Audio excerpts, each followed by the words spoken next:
So look, y'all. So some police said this was the worst 911 call of their life. Hit that like and subscribe button. It's a lot of crazy stuff going on. And I hate people who just keep saying back to back. I ain't gonna lie to y'all. Hi, there's a grocery cart behind the garage, and it looks like the shape of a body inside of the blanket. So I think there's a dead body inside of a grocery cart. This call to 911 leads Cedar Rapids police to one of the most disturbing scenes they've ever encountered. Inside a shopping cart behind a quiet apartment complex, they find the body of a pregnant woman. This has been here since at least yesterday at 1:30. Oh, you're no. What begins as a welfare concern quickly turns into a homicide, and within hours, investigators realize the suspect is already gone. I don't want anybody going through the dumpsters. I don't want anybody touching anything. Okay. I don't want anybody walking around anywhere. I don't know what anything is yet.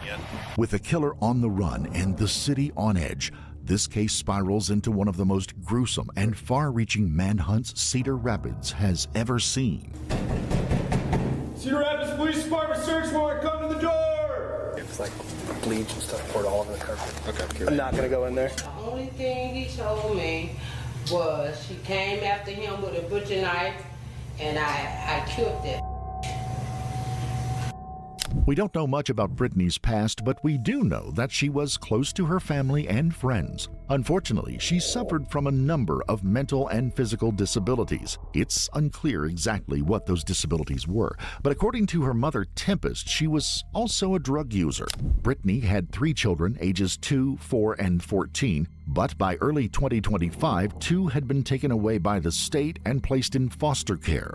It's worth pointing out that Brittany never gave up her parental rights. And in addition, the state never informed her mother, Tempest, that the kids were being placed in foster care. Needless to say, they were all angry and heartbroken when they found out they had been adopted. Tempest was particularly upset because she... Boy, hey, I ain't gonna lie to y'all. That just made me mad. Cause she looked like a good grandma.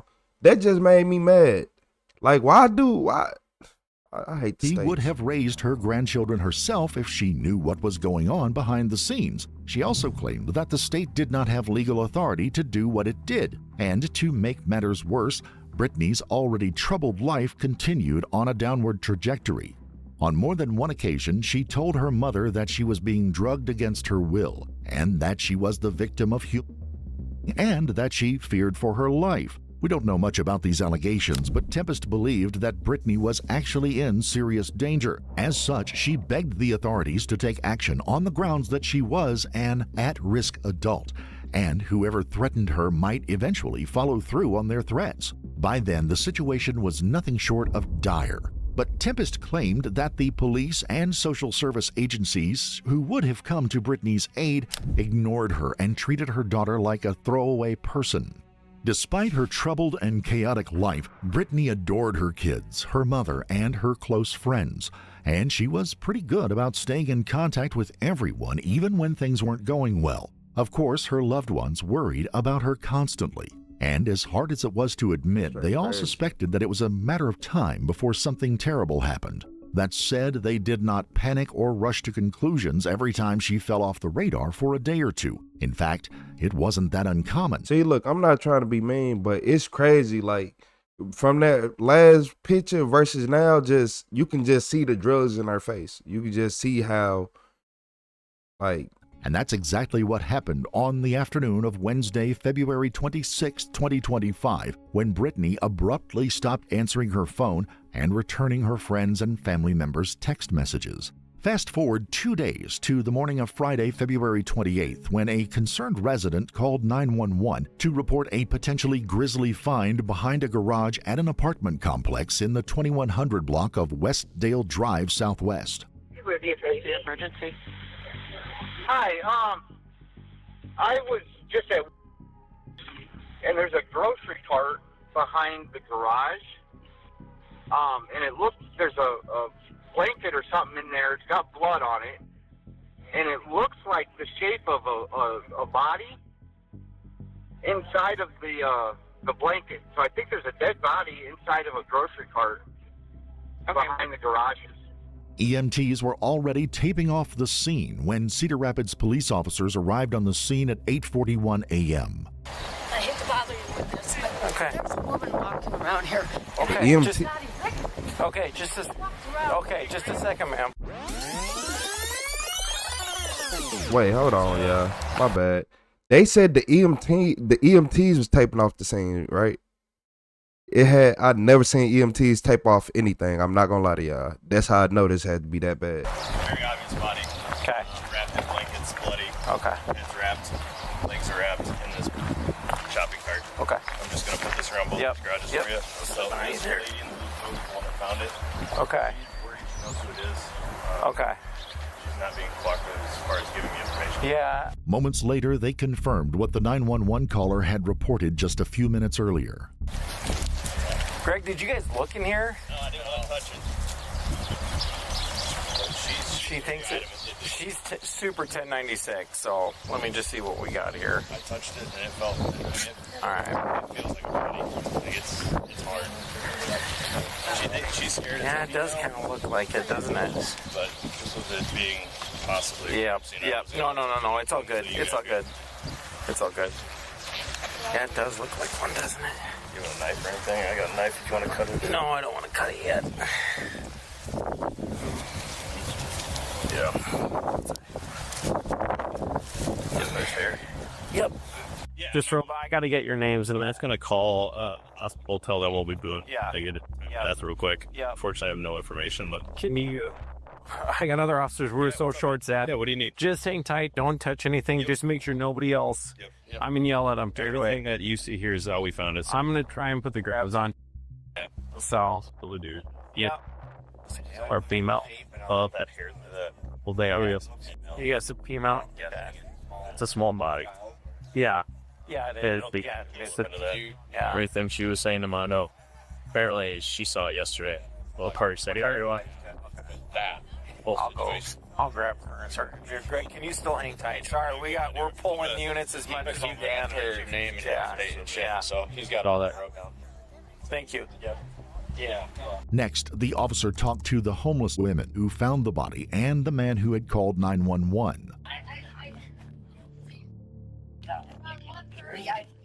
Did you find that shopping cart? Okay. Were you the one that called us? Yeah.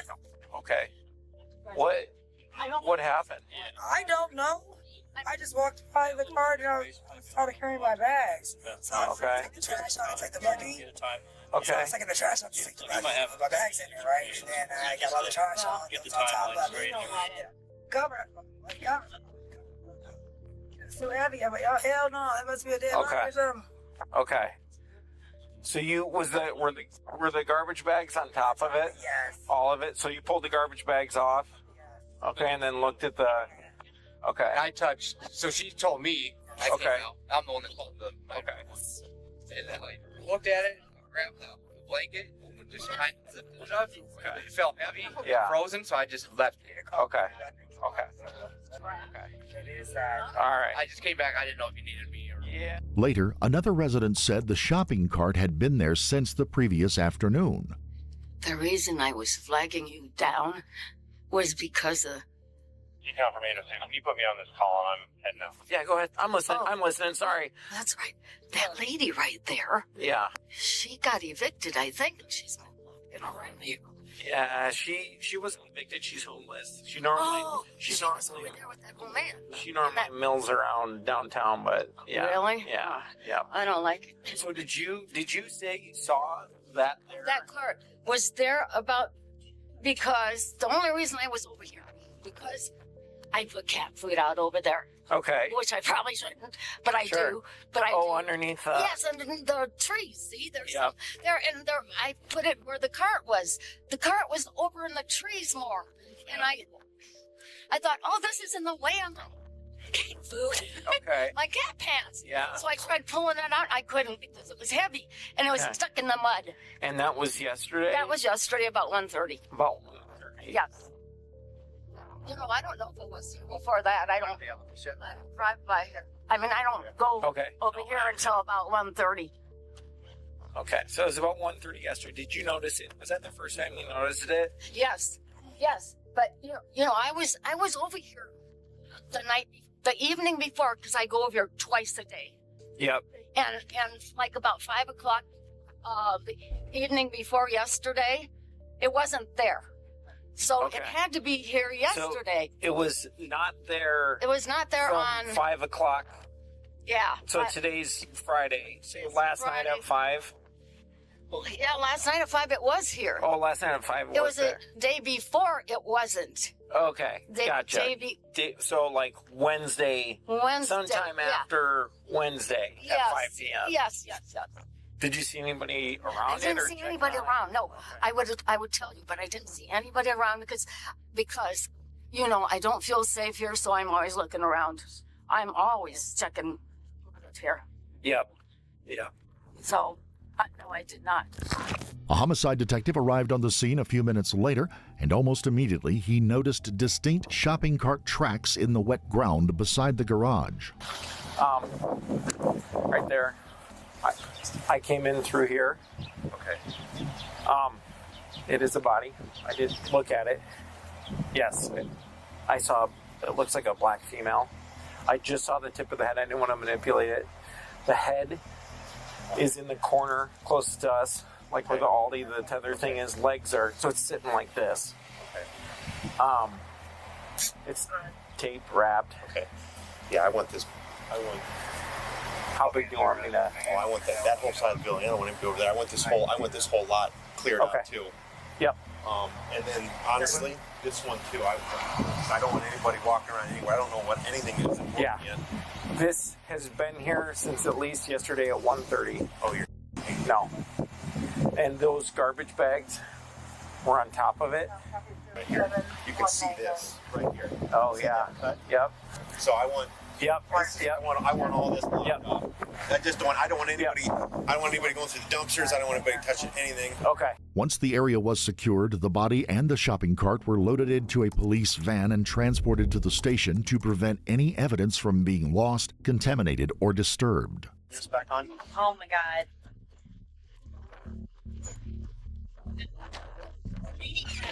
Huh? There's hardly any lighting. It's not gonna wake up. Oh my God. I'm gonna tell Grant that we're not. If he does wake up, I'll let you know. No, what's sleeping? The police quickly identified the victim as 38-year-old Brittany Hopkins. Her heartbroken family told investigators about her disabilities and drug use. But more importantly, they told them about a contentious relationship she had with a 51-year-old man named Donnie White. The investigators did a double take when Donnie's name came up because pretty much everyone at the police station was familiar with him. Over the years, he had been convicted of more than a dozen crimes in and around Cedar Rapids, and tellingly, many of them were assaults against women. After performing the autopsy, the medical examiner confirmed what everybody already knew, that someone had brutally murdered Brittany and either knowingly or unknowingly took her unborn child's life as well. The medical examiner listed the cause of death as blunt force trauma to the head and determined that Brittany was probably killed on or about February the 26th. The police eventually released her identity along with a few details about how, when, and where her body was found. The information produced a few new leads, but most of them didn't pan out. Even so, investigators were already pretty sure that Donnie White committed the grisly crime. But he was long gone, and at that point nobody knew where he was. Meanwhile, an eyewitness came forward with a startling claim. She told investigators... Hold on, before we get to this eyewitness, look, never mess with nobody who is 51 years old and broke. So you've been on this, no, hold on. You've been on this earth for 51 years and you broke? For a fact, he broke. I can look at him and tell that he not doing well for himself in life. Especially by him being a career criminal at 50 years old. Like, boy, if you are 51 years old and you just broke, bro, you failing. Not failing, you failed. Like, you could still do something in life, but you already done failed. I ain't gonna lie to you. No. Investigators that she and her boyfriend saw Donnie and Brittany arguing on the afternoon of Wednesday, February the 26th. She even said that Donnie lost his temper and assaulted Brittany. This was a huge break. In addition to putting Brittany and Donnie together 2 days before her body was found, it matched the estimated time of death established by the medical examiner. Even so, it didn't prove that he had anything to do with Brittany's death. What investigators really needed was physical evidence that tied Donnie to the brutal crime. They also needed to find him and, if possible, get him to confess. Everyone knew it was a long shot and that there was still a ton of work to be done, but thankfully the missing pieces of the sordid puzzle began falling into place just a few days later. First, investigators found security camera footage that showed Donnie and Brittany at a U-Haul storage facility near the West Side Town Center on February 22nd. Again, this was not particularly incriminating, but it proved that they were together less than a week before her death. Investigators eventually got a warrant to search Donnie's apartment on the 4200 block of 21st Avenue, which was just a stone's throw away from Brittany's apartment and from where her body had been found. Cedar Rapids Police Department search warrant, come to the door! Cedar Rapids Police Department search warrant, come to the door! I'm looking big. Close door. Closet right. Closet right. Clear. Go, get this. Clear. Hey, pull back. I got it. I hold it. Go for it. You got more with me? Let's take this. Yeah.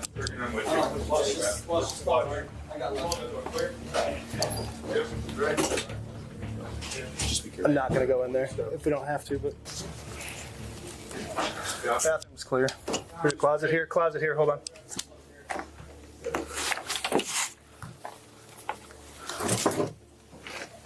Looks clear. Clear in here. All right. Clear.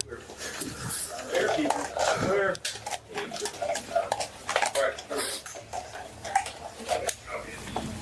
That's the crime scene. Once the apartment was secured, the officers turned the scene over to the lead detective and a team of forensic technicians. I just heard like 80 guns going to house. Thank you. It's like bleach and stuff poured all over the carpet. Okay, perfect. Thank you. And what they found was nothing short of damning. They also found a damaged airgun pistol, bleached clothes in the dryer, tracks in the carpet made by a heavy shopping cart, and handwritten notes from Brittany to Donnie apologizing for something she did that day. And that wasn't all. One of the complex's security cameras captured an unidentified man pushing an empty shopping cart up to Donnie's building, opening the door and disappearing inside on the afternoon of the 26th. When he reappeared 15 minutes later, the cart contained a suspiciously large and unwieldy bundle. The footage wasn't clear enough to identify the mystery man, but luckily the apartment building had keyless entry. And lo and behold, records showed that the man used Donnie's key card to get inside. At that point, three things were abundantly clear. First, that Brittany was murdered in Donnie's apartment. Second, the scene that day must have been absolutely horrific. And third, Donnie left Cedar Rapids in a hurry.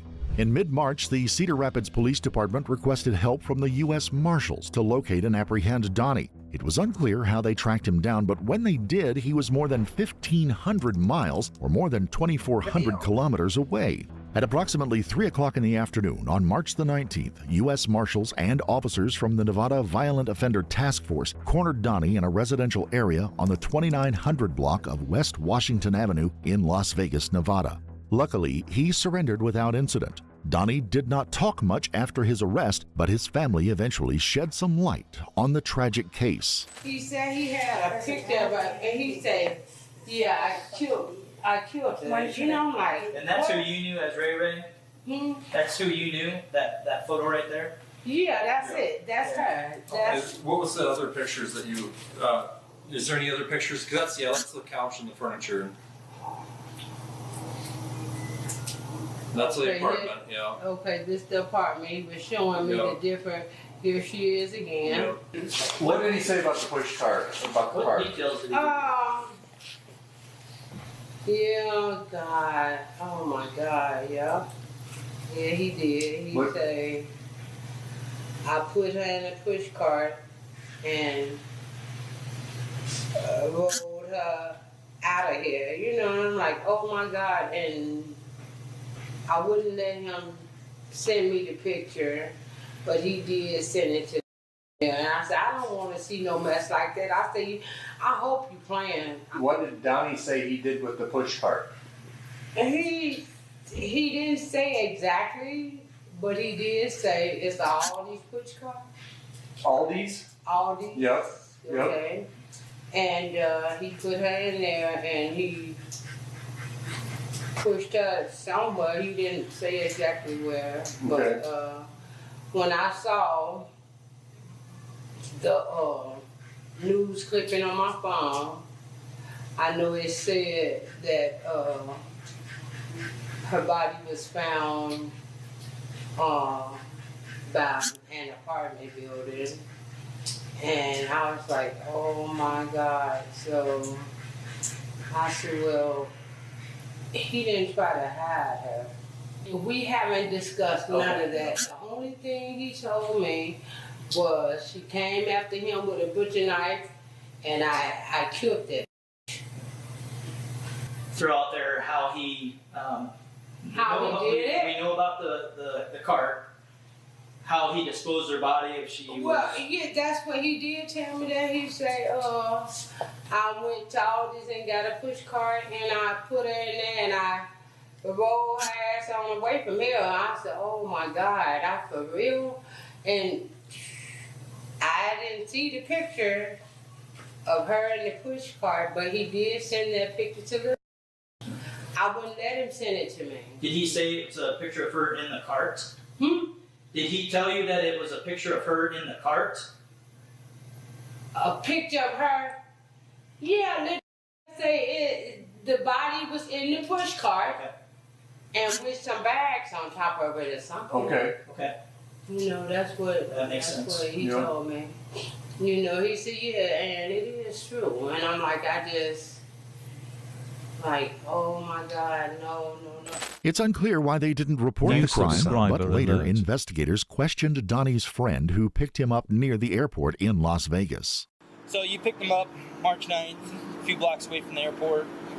And it sounds like maybe you took him somewhere right away to the hospital. Yeah, I took him to the hospital. He was having some type of episode. When I first got him in the car, I go back and pick up his bag because he told me his bag was around the corner, so I go pick up his bag. Then he says, I get him in the car. He hops out the car and starts running down the street. So I park the car. I try to get him back in the car, and the police pull up on us because a passerby told them that I guess somebody was trying to drag somebody in the car.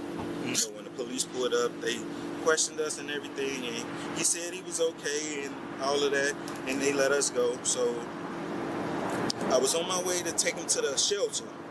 Then he's got the tweaking out on me again. So I was like, this your last time. So I took him to the hospital, and when I pulled up to the hospital, he actually had me in the headlock and was trying to bite me. So when I pulled up, I had to yell to the security to come get him off of me. He had to be restrained, that type of episode. I don't even know what was going on with him. And after that, I ain't seen him since. What was he suffering from that he ended up in the hospital? I don't know. They didn't tell me what he was suffering from. What I just did know. Donnie say he was suffering from? He didn't say anything. He was screaming and hollering like he wasn't saying anything. That's why I had to take him to the hospital because I didn't know what was going on. Had you ever seen him like that before? Okay. Did you feel like it was mental or like he was coming down? I definitely feel like it was mental. That's why I took him to the hospital. I'm like, I don't know what this is, and I can't have that around nobody. Did he make any statements to you about anything that happened in Iowa? I did ask him because my aunt told me that it was a situation that had happened, and I asked him about it. I'm like, are you in some type of trouble? He said, I might be, but I know somebody did something, so I'm trying to get away. That's what I'm saying.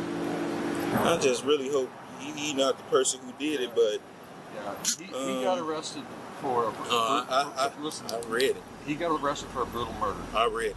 Donnie was eventually extradited to Cedar Rapids, where a judge ordered that he be held on a $2.5 million cash-only bail. Prosecutors charged him with first-degree murder and non-consensual termination of a pregnancy in the death of Brittany's unborn son. Donnie pleaded not guilty before his trial in December, but that June he pleaded guilty to a lesser charge of second-degree murder as well as non-consensual termination of a pregnancy. Even so, he always maintained that he did not know Brittany was pregnant. As part of the deal, he admitted to beating her with the butt of an air pistol gun that investigators had found in the apartment. But he also claimed that Brittany attacked him with a knife first. Whatever the case, Brittany's mother, Tempest, read a brief victim impact statement before the sentencing portion of the hearing. Brittany was bright, sensitive, and full of love for her children. She had a fierce personality and a goofy side, and she was deeply bonded to her family. She also lived with mental and physical disabilities that made her especially vulnerable. Her life mattered. Her unborn son's life mattered. She was not a throwaway person. She was my daughter. She was loved, and she deserved far better. In the end, the judge gave Donnie 50 years in state prison. He may eventually be eligible for parole, but only after serving at least 35 years. And by then, if he's still alive, he will be in his mid-80s. We would like to express just old and slow. R.I.P. She could have did better. Y'all can't be messing with nobody who this old and broke. I'm gonna say it again. You cannot mess with nobody who is 50 years old and broke. It don't never work out. If they out trying to act young, still do drugs and all this, boy, yo, hey, your life is probably more than halfway over. You probably don't even got 15, 20 years left.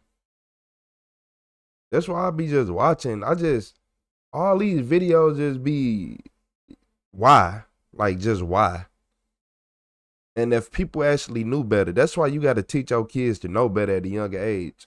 Because if you teach them to know better at a younger age, no matter what, they'll know better. That don't mean they gonna abide by it. But some people just don't know better. Like, they don't know that, oh, this type of man you don't talk to, because they ain't got their daddy around. They ain't got enough uncles around to tell you what kind of man to talk to, what kind of man not talk to. Like, that be the main thing. It ain't about what you did. Okay, she did drugs, she did this. There's a lot of people who do drugs, but they still know,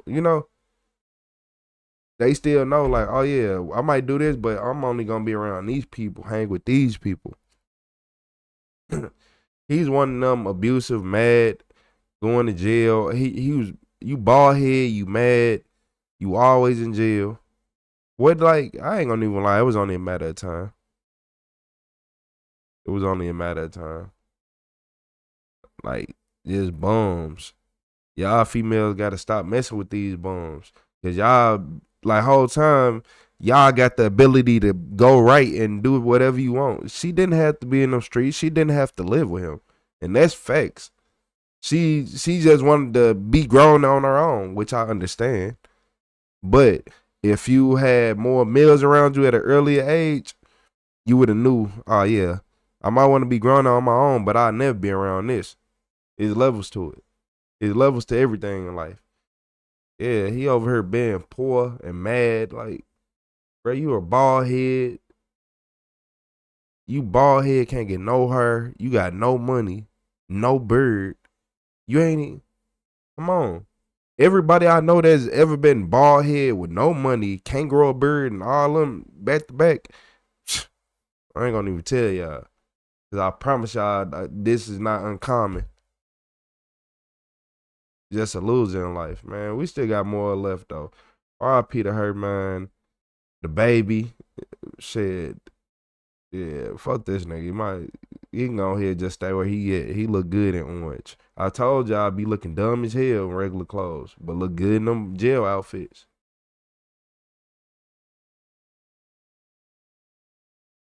I know, yeah, dead ass. We don't. Everybody in the world don't love themselves enough. Because you straight be like, you straight just down. A lot of people downplay themselves more than what they should. Like, you do know that you can act, like, I ain't say act, so basically a lot of people be like, my confidence is low. You know, you can just wake up in the morning and say my confidence high and walk around with that energy, right? Like when I realized that, I'm like, oh, you don't have to. Nobody can tell you look good if you be like, I look good. How is somebody gonna tell you don't look good? People say Charleston White think he look good. People don't like. Come on, if you walk around and be like, man, I look good. Oh crap, what you talking about? What's somebody gonna try to art? Nah, it's gonna be the end of it. If you walk around with that energy, I'd have seen some bats walk around this motherfucker straight with the good energy. So you can't. You like, you know what? You like a little bug, but you don't look that bad though. You know, yeah, y'all gotta, man, there's levels to everything in life. Remember that. Everything in life is levels to it. And y'all probably still on the first one thinking you know everything. You don't know nothing because you don't even know how most of the stuff around you is made. So I'm gonna keep it 100 with you. I'm gonna keep it dead serious with you that you don't know most of the things.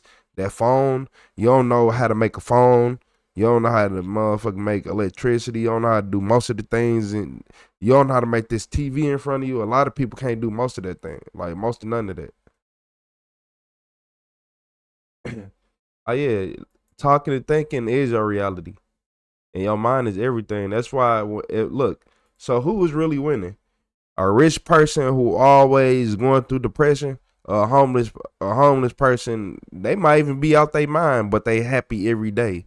And like they always happy and they truly are happy. So who is the real crazy? Like that's what I'm starting to understand. Like if you are truly happy all the time, are you the crazy person? Because I'm pretty sure that's where everybody want, right? I've seen a lot of homeless people truly happy. I'm talking about they don't even know you there. They by themselves smiling. Like, not this ain't a charade. This ain't a game. For real.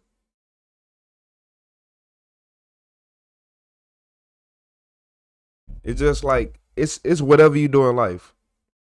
So you didn't have a car, then you like when you first didn't have a car, right? You was like, okay, I'll take any car. Now you get a car. Now you don't like the way it drive. You don't like this and that, that and that. You just said you wanted a car though. Like that's where I had to start looking at in life. Like, but I did ask for this though. You gotta just know what you pray for. You never know you gonna get it or what it's gonna be worth. I want a Bugatti. Yeah, they might give you a Bugatti when you 80 years old, 70 years old. I don't know, man. How much is it worth then? Or when nobody can't drive gas cars no more? Like that's what I be saying. Don't try to over manifest unless it's about how you want to be in life. Say you want this big house and that house, you manifest that every day. Oh yeah, you do that every day. But all the other stuff, I want clothes, I want car, I want nah. Don't manifest over that. Don't manifest over something that's not forever, like living situations and stuff like that. Cause most people still manifest over people. Like, bruh, it kills me that some people wake up in the morning, will hop on Facebook or Instagram, but I'm just say Facebook for now. These just for the Facebook people I'm throwing shots at right now. Some people wake up in the morning, hop on Facebook and make a status. Go down a timeline and comment on stuff that's irrelevant in life. No, I think that's ugly. I think you don't need to be what? Who cares? Like, and be dead serious. It'll be just stupid stuff in life. I'm hungry. Did you just hop online and say you hungry? Did you just? I'm hungry. That's why I don't like social media. Y'all, you want some food? Y'all looking for, man. That I'm just like, they act like it's straight food on social media. No, it ain't food. It's lame dudes who'll be like, what you trying to get? What you trying to eat?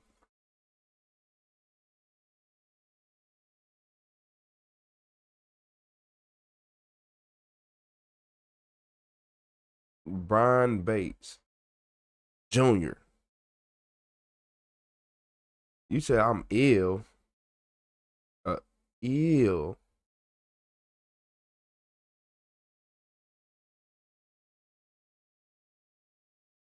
Right, yes, I want food. Nah, we talking about the people who will wake up in the morning, get on Facebook and say, I'm hungry. Like, okay. Like, you really thought that the world needed to know that you was hungry at this moment. You really, okay. Okay. Hey, but look, I'm over here talking about this. Hey, hit that like and subscribe button.